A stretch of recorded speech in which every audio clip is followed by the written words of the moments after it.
Today we are making this tree stump into a beehive. How tall would you say this tree stump is? Probably 5 feet tall. So it's about a 5-foot one. We already have our honeybees. We're going to hollow it out from the top, and then we're going to make a door for the front that's going to open, and we're going to put the frames on a slide out so you could just pull it out and push it in to check on the bees.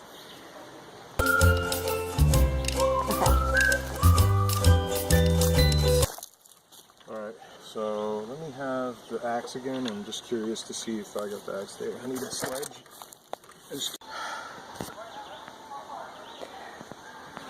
So we went ahead and put the X's in the top. And next, we're gonna cut the door so that we can get in there. Cut the door out, and then we'll be able to cut the bottom like in stages to get the top, to get it hollowed out. Otherwise, it's impossible to get it hollowed out. So we're gonna start that. We're gonna try to cut the door. Alright, let's do that. I'll mark it out with that marker. Where's that marker? Just want to mention that it's Father's Day and it's like 80-something degrees and we're in hooded sweatshirts because the bees are over there and we don't want to get stung.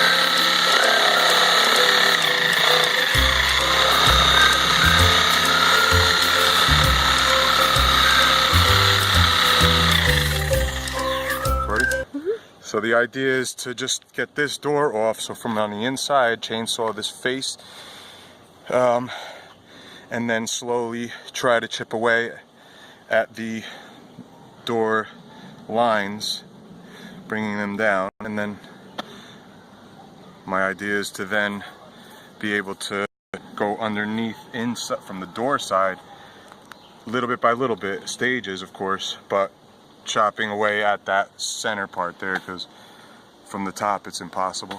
Yeah, that center block is big. Okay, good.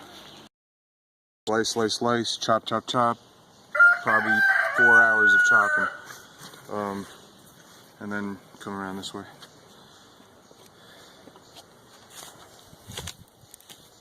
Took and got the sawzall and sawzalled everything. It took me about an hour to do that. And we got the door out. So what I'll end up doing, because it's so big, I'll end up chopping it with the chainsaw. You don't want a really thick door, it's too heavy.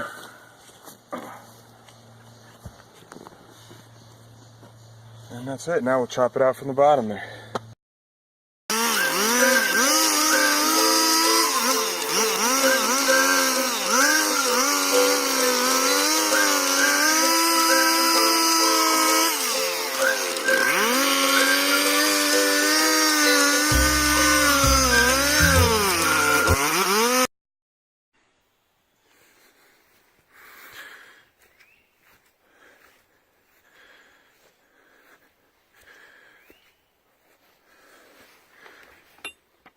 So did a lot of work here.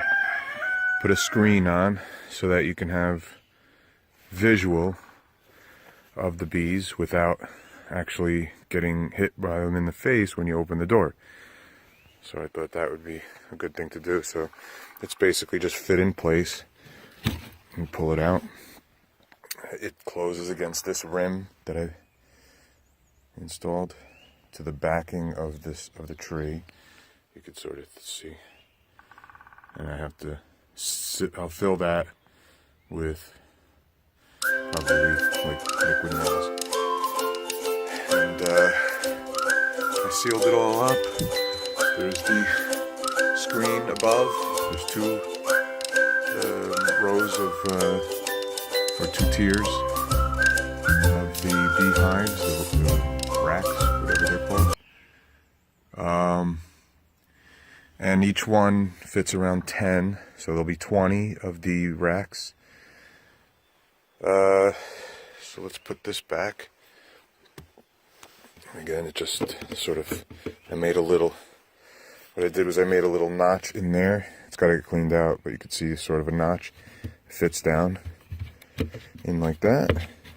And then you just push it in place. And that's that. And I did all the work on the top. I'm starting the roof. I cut the roof out. Well, let's take this off. Put a movable roof here on, with hinges, so that you can access the top of it. And for obvious reasons, that's where the honey will be. That's why you have that screen below. Okay, so I built all these racks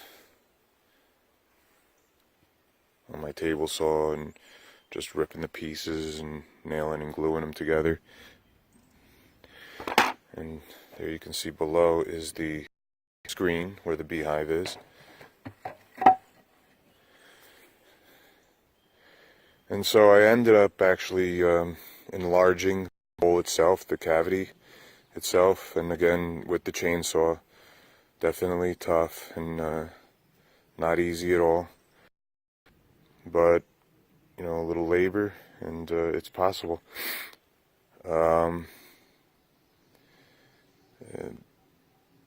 There's this area here that was an open cavity. I needed to do that to clear out the space for the doorway to go in. So I ended up just squaring it off, and then it's sealed all the way below. You can sort of see, let me pull out. You can see a little bit better, and it goes straight down to the screen, so it's all sealed off. This way the honey is just sealed up in this area. It's got to be cleaned off, of course. And that's that. So, like I said, now I'm going to work on the roof, and I'll give you an update after I finish that. Okay, there it is. I built it out of cedar mostly, and some luan for the plywood, because I didn't want it to weigh too much. For obvious reasons, we're going to be lifting it off. It's got the ice and weather shield on it, and then I'm going to put some cedar shakes on it afterwards. But I think it's pretty effective. I think it looks really cool. What a job this was. What a task this was. It was really, really fun. Although very, very tiring. So, but I mean, I definitely went above and beyond on this thing. A lot of labor behind it, creativity. But as you could see, it came together, and I think I don't think you could put a price on this thing. This thing's amazing, and we look forward to getting some bees in there. Okay, so it's finished finally. It took a long, long time, actually around a year. Now, that's because we did stop because we had a problem with our other hive and weren't able to actually get it in here. So I took a break from it. Jumped back on it this spring, and I ended up having to cut more of the wood out here to actually get the frames this way.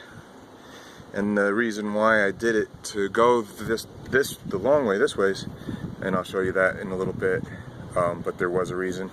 So I built all these frames for the honey. This is the honey part, and this is the extractor, so that the queen and the drones my wife has schooled me on don't come in here, and then we just have the honey in here, the honeybees. So And there are 10. There's 10 frames here. And we can put these back in now that that's that. So there you go.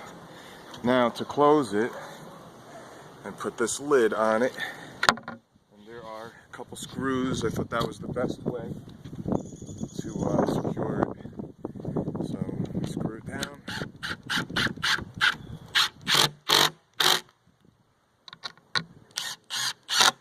That's that. I built a roof for it, which is right here. So it's quite light. It's all out of cedar. There's a little bit of pine, all custom. Everything had to be ripped to size on a table saw. And you can do that on a table saw set, especially if you're going to use cedar. It cuts really easy, and I recommend doing it with cedar because of, you know, if you're going to be removing it, you're going to want something that's a lot lighter than, let's say, pine or especially oak. You want to pause it? So we put the lid on together, the roof, me and my wife, so even a pregnant lady can do it. And basically, if you come over here, you can see that it's cut exactly to the shape of the lid so that it just fits completely on and sort of just locks right in place. Okay? On this side, well, let's go inside first. So I put a screen on here so that when the bees are in there and they're not in there yet, you're not getting swarmed. As soon as you open it, you have a chance to even look at them. So that would come out like that. It fits perfectly in place, basically. Well, maybe not perfectly, but close to it. And these are the two rows where the frames sit. And if you look over to the left here, right there where my finger is pointing is a hole that I drilled, and that comes out to this side where I put a shelf. And right there you can, if you come back, you can just put the water, like with a sponge out here, so they have water there, and there's like food that you can put it right there, so they'll just go in and out and bring that there to their hive. These are the bees, and Brandy's going to be putting them in later on in the evening, she said, at the dusk. So then again, this screen just basically fits in place. That's that. Done. Close it up. Lock it up just so the bears don't get them. And pretty much that's that. You know, hopefully this inspires somebody to do this, because it's really important to do this for the bees, and really not, you know, it's a whole ecosystem. So I think that this is like a great way, a great place to keep the bees. I mean, I think if I was a bee, I would want to live in a tree stump. So I think if they don't like this, I'm going to be pretty mad, but hopefully they do, and I think they will. So happy building, everybody.